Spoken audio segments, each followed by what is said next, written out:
Didn't mean to toot my own horn, but my name is Henry Spencer. And as you can tell by that introduction, my informative speech would be on the trumpet.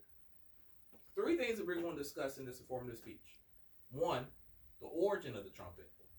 2, the various components of the trumpet. And 3, the different varieties of trumpet.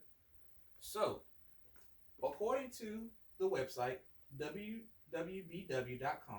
in the article entitled A Brief History of the Trumpet, it brings out that originally the trumpet was made and designed for war purposes and religious ceremonies. We have some examples here. Let's get a closer view. The first one, King's Touch trumpet. This was found in his tomb. And you can see here, you have one made of sterling silver and one made of bronze. The next one is the shofar. Now this is not made of metal, but it's made out of a ram's horn. And this was used for Jewish religious purposes. The next one, my personal favorite, is the karmix. Now this was made out of bronze, and it was used to incite troops and to cause confusion for the opposition. And you see how tall it is. Now this height allowed the sound to be projected over the head of the troops, making it very, very easily heard. So now, we're going to talk about the parts of the trumpet. So first we'll start at the beginning. You see here we have what's called a mouthpiece. Now this can vary in width, the depth of the cup, and this allows for different tones to be played. Maybe you want a warmer tone, a softer tone, a more clear, distinct tone. You can change that with the mouthpiece. Coming on down, you have a slide. You can do that to tune your trumpet. You can do that from here. And you have a slide for your first valve, second valve, third valve.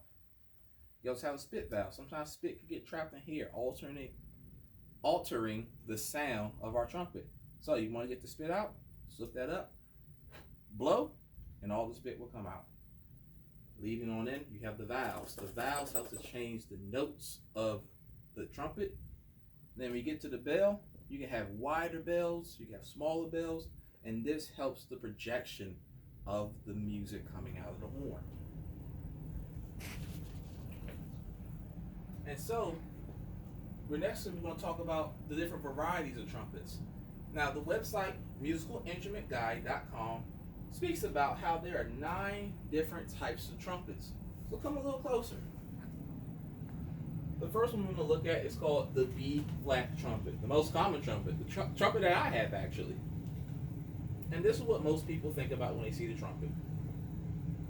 When they think about the trumpet, sorry. Now you have the piccolo trumpet. As you see here, all the piping is smaller, the bell is smaller, and this trumpet even has an extra valve for different notes. And next you have the bass and the contrabass trumpet. Now, with these trumpets, you see everything's a lot wider, and you see there's a lot more tubing here.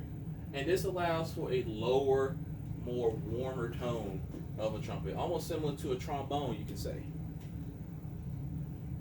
And so, ladies and gentlemen, we talk about 3 things once again. We talk about the origin of the trumpet, how the trumpet was used in war, and how it was used in religious ceremonies. We talked about King's Touch trumpets, the shofar, and the karmix, and how they were made from bronze, sterling silver, a ram's horn, and even there's more that are built out of ceramic and bone.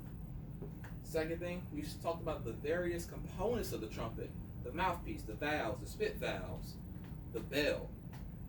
And then lastly, we talked about the various varieties of the trumpet. So the trumpets that we talked about were the most common one, the B-flat trumpet, the piccolo trumpet, and the bass and contrabass trumpets.